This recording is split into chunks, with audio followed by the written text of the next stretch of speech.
तो दोस्तों 20 फरवरी का फर्स्ट शिफ्ट का यहाँ पे सोशल साइंस का आंसर की लेकर आ चुके हैं, जो कि सेट एफ का है। ठीक ना, सेट एफ का जितने भी छात्र एवं छात्राएं फर्स्ट शिफ्ट में अभी अभी परीक्षा देकर आ रहे हैं, तो उनका यहाँ पे सेट कोड मिला करके सेट एफ के सभी विद्यार्थी अभी का इस आंसर की को 100% सही आंसर की है। इस आंसर की को वीडियो को अंत तक देखिएगा, ठीक ना, और मिला लीजिएगा। इसमें एक एक प्रश्न आपको 100% सही बताया गया है।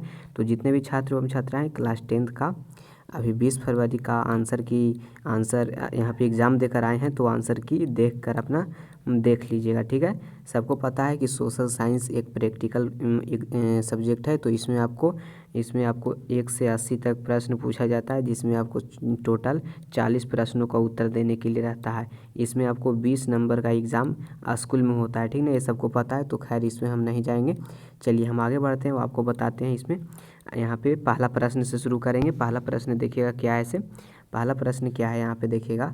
तो पहला प्रश्न है कि सबसे लंबा जल मार्ग कौन है, तो ऑप्शन ए हो जाएगा राष्ट्रीय राजमार्ग संख्या 1। देखिएगा एक एक आंसर इसमें सही है, और आप लोग ना एकदम सही आंसर की लगा लीजिए, ठीक है।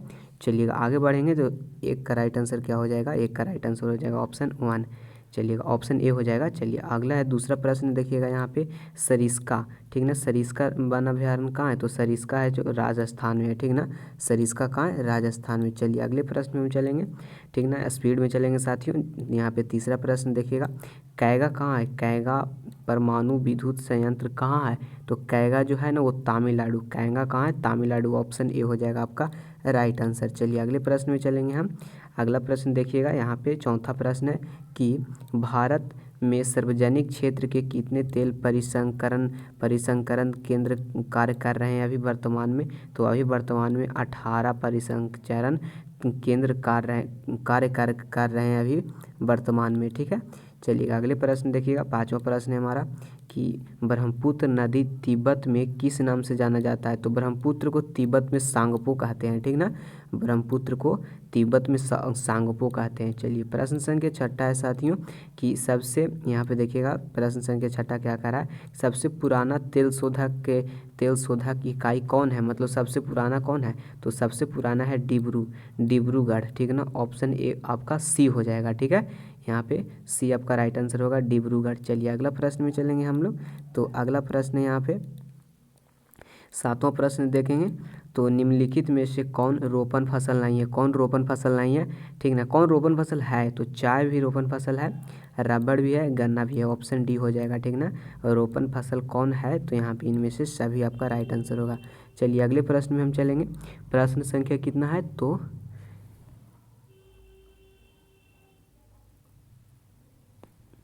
चलिएगा साथियों, प्रश्न संख्या यहाँ पे हम देख लेंगे, प्रश्न संख्या 8 का प्राकृतिक गैस, ठीक ना, प्राकृतिक गैस किस खनिज के साथ पाई जाती है, तो प्राकृतिक गैस जो है वो पाया जाता है पेट्रोलियम के साथ। देखिए जिनका भी सेट यहाँ पे आई है उनका वीडियो चैनल पर डाला गया है, जा करके देख लीजिए, ठीक है। चलिए हम यहाँ पे सेट एफ को करा रहे हैं, सेट एफ के सभी विद्यार्थी इस वीडियो को पूरा देखिएगा, ठीक है। चलिए अगला प्रश्न में चलेंगे।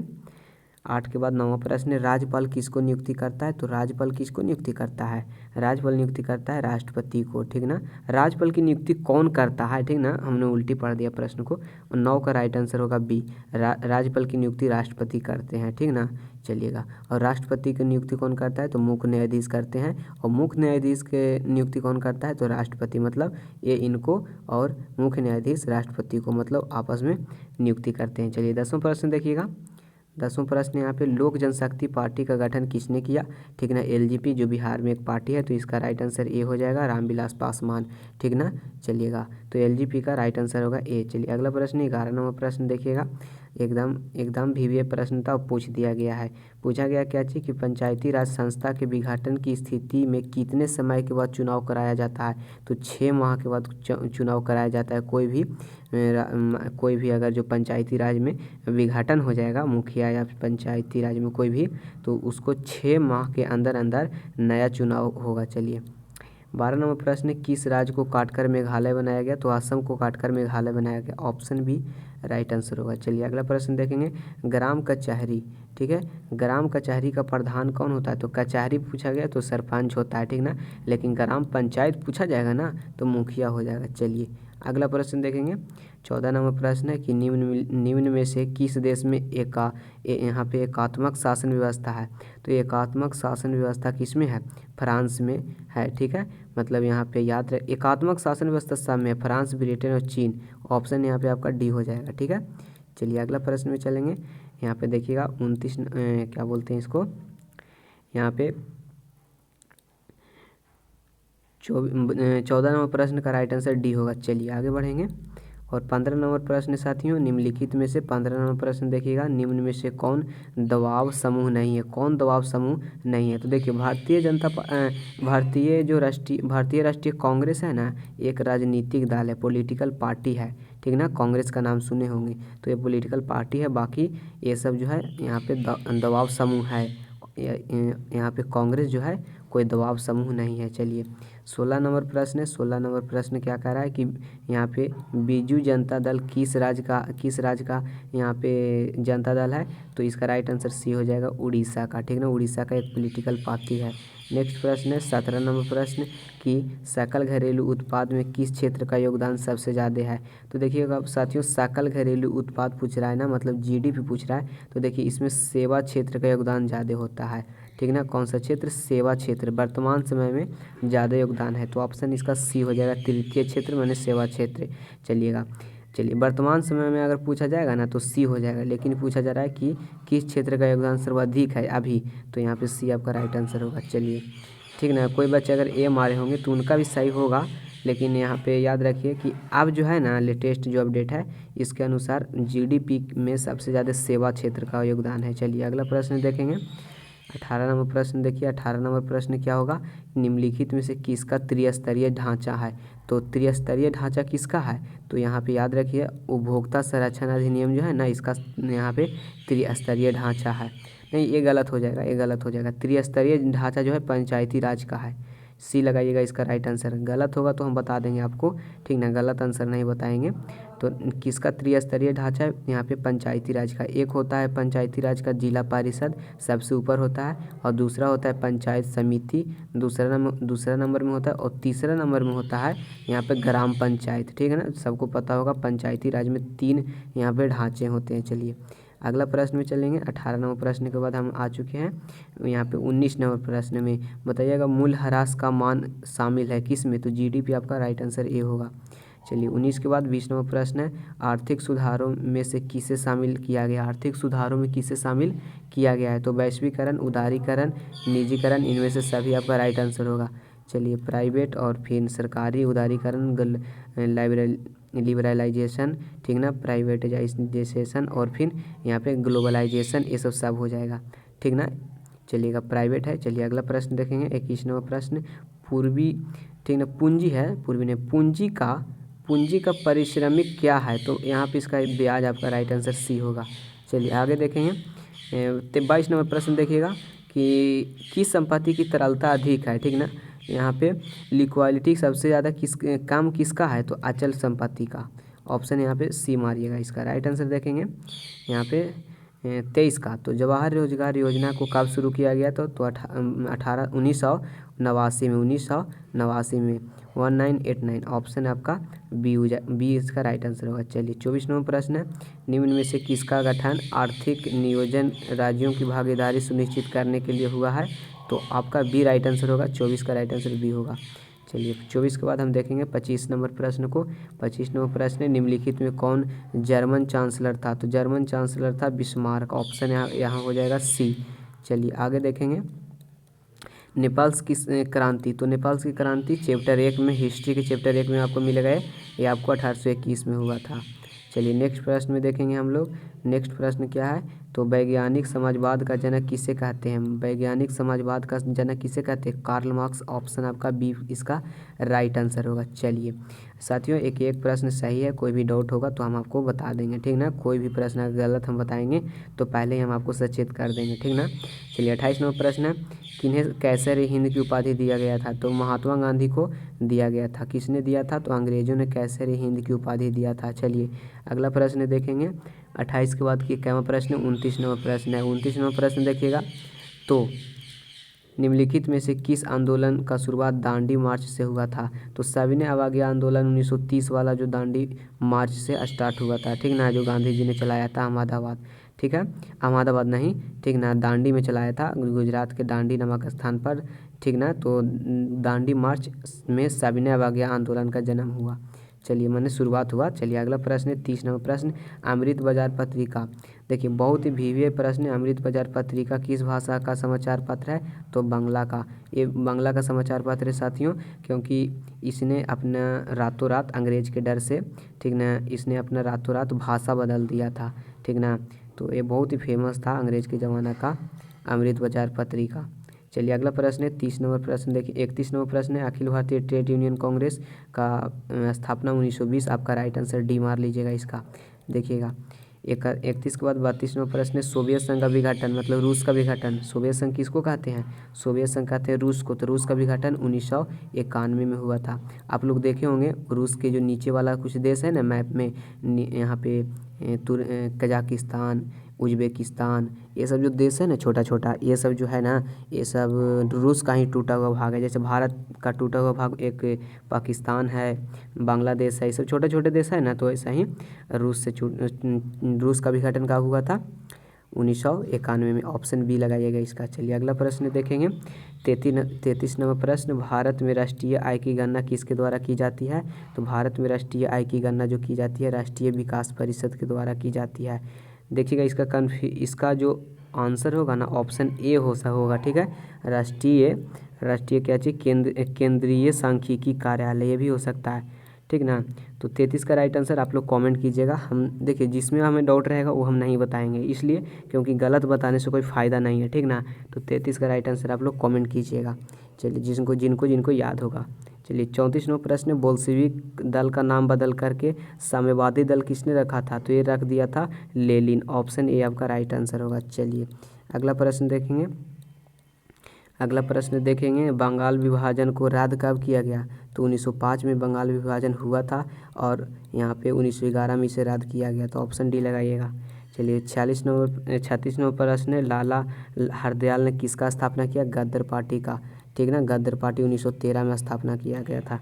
चलिए अगला प्रश्न देखिएगा, भारत सरकार अधिनियम 1919 को किस नाम से जाना जाता है? तो मॉन्टेस्क्यू चेम्सफोर्ड अधिनियम। ऑप्शन जो हो जाएगा ए आपका राइट आंसर होगा।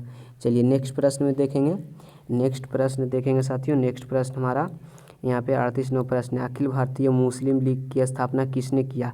तो नवाब सलीमुल्लाह खान। ऑप्शन सी लगा लीजिएगा इसका। चलिए अगला प्रश्न देखेंगे दक्षिण वियतनाम में वायुदाई की सरकार, ठीक ना। दक्षिण वियतनाम में वायुदाई की सरकार किसकी समर्थन करता था? तो ये हो जाएगा आपका सी फ्रांस का, ठीक ना।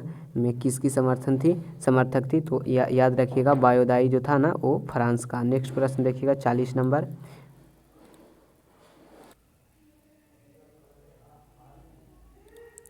चलिएगा साथियों, यहाँ पे हम आ चुके हैं रूस में कृषक दास प्रथा का कृषक दासता को किसने समाप्त किया था? तो वहाँ के जो राजा था ना जार अलेक्जेंडर द्वितीय, उसने यहाँ पे समाप्त किया था वहाँ का क्या चीज़? तो कृषक दास प्रथा का अंत वहाँ का राजा ने किया था। अगला प्रश्न देखेंगे। अगला प्रश्न यहाँ पे 41 नंबर प्रश्न देखिएगा। तो 41 नंबर प्रश्न यहाँ पे कि शेतकारी संगठन कहाँ है? तो ये है आपका यहाँ पे महाराष्ट्र। ऑप्शन यहाँ पे डी लगाइएगा इसका। चलिए अगले प्रश्न में हम चलेंगे।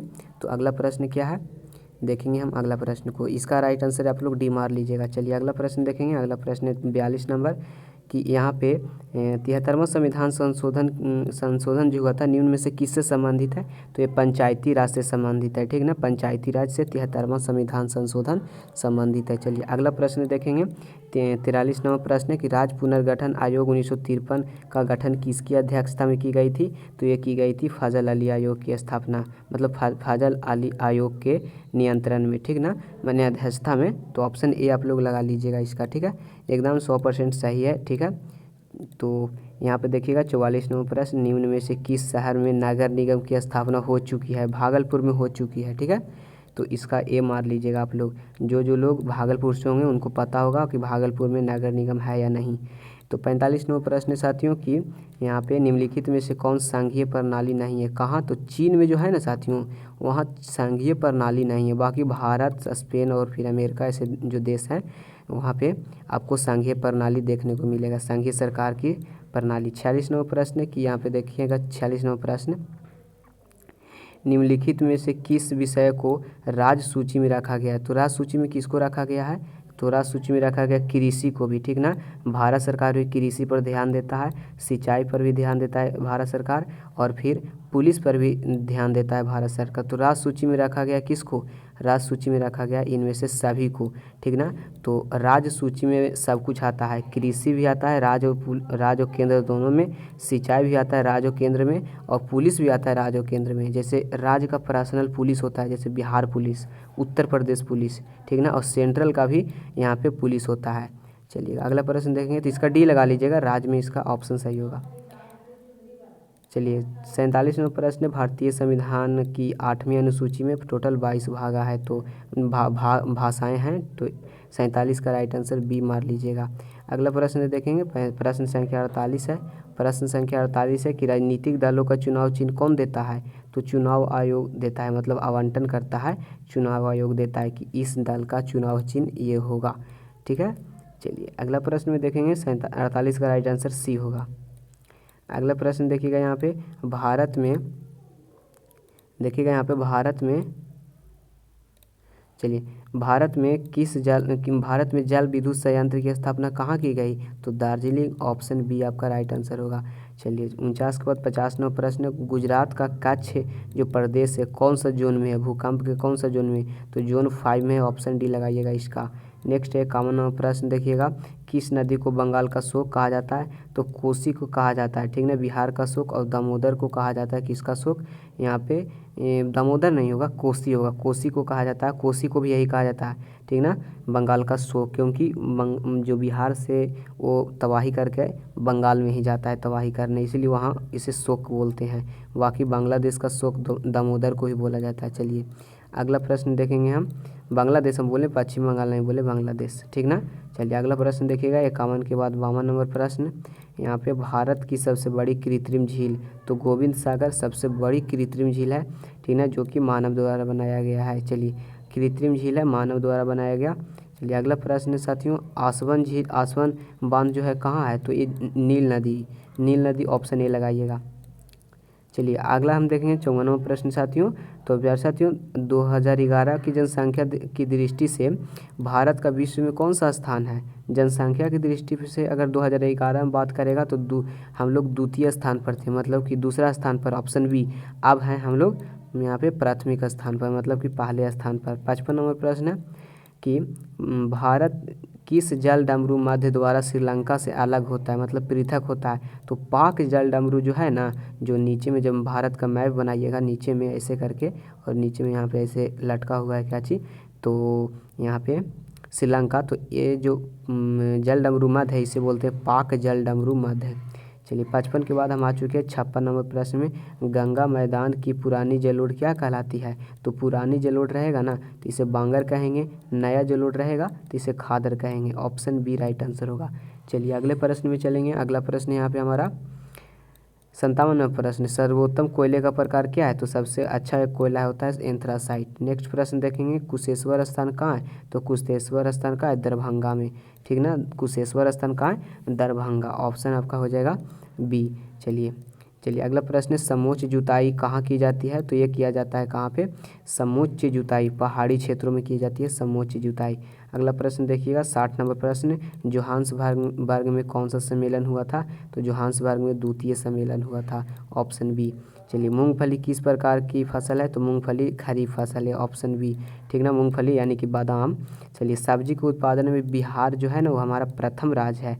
चलिए प्रथम स्थान पर आता है, ऑप्शन ए लगाइएगा यहाँ पे 62 का। अगला प्रश्न है 63 नंबर, बागमती परियोजना कहाँ है। तो ये सीतामढ़ी में, ठीक ना, उत्तरी बिहार सीतामढ़ी, ऑप्शन आपका हो जाएगा ए, बागमती परियोजना। नेक्स्ट प्रश्न देखेंगे 63 के बाद 64। 2011 की जनगणना के अनुसार 2011 की जनगणना के अनुसार बिहार के किस जिले में जनसंख्या घनत्व ज़्यादा है?